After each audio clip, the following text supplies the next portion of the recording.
Hello friends, I hope ಎಲ್ಲರೂ ಚೆನ್ನಾಗಿದ್ದೀರಾ ಅಂದ್ಕೊಂಡಿದ್ದೀನಿ. ನಾನು ಚಂದ್ರಕಲಾ ಅಂತ. ಇವತ್ತಿನ ವೀಡಿಯೋದಲ್ಲಿ ನಾನು ಒಂದು ಕಡೆ ಹೋಗಿದ್ದೆ. ಅಲ್ಲಿ ಅಡಿಕೆ ಕೊಯ್ತಾ ಇದ್ದಿದ್ರು. ನಾನು ಸ್ವಲ್ಪ ವೀಡಿಯೋ ಮಾಡ್ಕೊಂಡು ಬಂದಿದ್ದೀನಿ. ಆ ವಿಡಿಯೋ ನಿಮಗೆ ಶೇರ್ ಮಾಡ್ತಾ ಇದ್ದೀನಿ. ನೋಡಿ, ಈ ಥರ ಅಡಿಕೆ ಕೊಯ್ದುಕೊಂಡು, ಅಂದರೆ ಹಸಿ ಅಡಿಕೆ ಕೊಯ್ಕೊಂಡು, ಸ್ವಲ್ಪ ಹೆಚ್ಚಿಗೆ ಬೆಳೆದಿರಬಾರ್ದು. ಇದು ಬೆಳೆದಿರುವಂಥ ಅಡಿಕೆನ ಕೊಯ್ದುಕೊಂಡು ಮಿಷಿನಲ್ಲಿ ಸುಲಿತಾ ಇದ್ದಿದ್ರು. ಅಂದರೆ ಬಣ್ಣದ ಅಡಿಕೆ ಮಾಡೋದು. ಈ ಬಣ್ಣದ ಅಡಿಕೆಗೆ ತುಂಬಾ ಮಾರುಕಟ್ಟೆಯಲ್ಲಿ ತುಂಬಾ ರೇಟ್ ಉಂಟು. ಅದು ಸ್ವಲ್ಪ ಕೆಲಸ ಜಾಸ್ತಿ. ಇದಕ್ಕೆ ಈ ಥರ ಬೆಳೆದಿರುವಂಥ ಅಡಿಕೆನ ಮಿಷಿನಲ್ಲಿ ಸುಲಿತಾ ಇದ್ದಿದ್ರು. ಮೊದಲೆಲ್ಲ ಕೈಯಲ್ಲಿ ಸುಲಿತಾ ಇದ್ರು.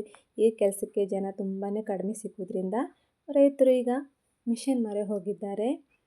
ನೋಡಿ, ಇದು ಒಂದು 1 ಗಂಟೆ 2 ಗಂಟೆಗೆ ಒಂದು 3-4 ಕ್ವಿಂಟಲ್ ಅಡಿಕೆ ಸುಲಿಯುತ್ತೆ.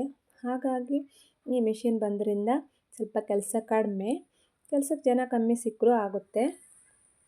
ನೋಡಿ, ಈ ಥರ ಒಂದು 3-4 ಕ್ವಿಂಟಲ್ ಅಡಿಕೆ ಸುಲಿದಾದ ನಂತರ ಇದೆಲ್ಲ ಕ್ಲೀನ್ ಮಾಡಿಕೊಂಡು ಒಂದು ದೊಡ್ಡ ಪಾತ್ರದಲ್ಲಿ ಬೇಯಿಸ್ಕೊಳ್ತಾರೆ. ಕಲರ್ ಏನು ಹಾಕೋದಿಲ್ಲ.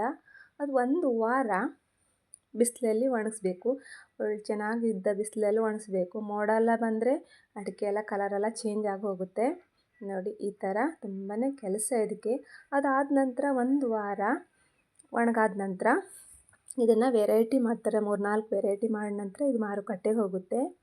ನೋಡಿ, ಈಗ ನೋಡಿ, ಈ ಥರ 1 ವಾರ ಆದ ನಂತರ ಈ ಥರ ಕಲರೆಲ್ಲ ಬರುತ್ತೆ. ಇದರಲ್ಲಿ 4-5 ವೆರೈಟಿ ಮಾಡ್ತಾರೆ. ನಂತರ ಇದು ಮಾರುಕಟ್ಟೆಗೆ ಹೋಗುತ್ತೆ. ಒಂದೊಂದು ವೆರೈಟಿಗೂ ಒಂದೊಂದು ರೇಟ್ ಇರುತ್ತೆ. ಒಂದು ವೇಳೆ ಎಲ್ಲಾದರೂ ಈ ವಿಡಿಯೋ ಇಷ್ಟ ಆಗಿದ್ದರೆ ಒಂದು ಲೈಕ್ ಕೊಟ್ಟು ಶೇರ್ ಮಾಡಿ, ಸಬ್ಸ್ಕ್ರೈಬ್ ಮಾಡ್ಕೊಳ್ಳಿ. ನಾನು ಹಾಕುವಂಥ ವಿಡಿಯೋ ನಿಮಗೆ ಯಾವಾಗೂ ಬರ್ತಾನೆ ಇರುತ್ತೆ.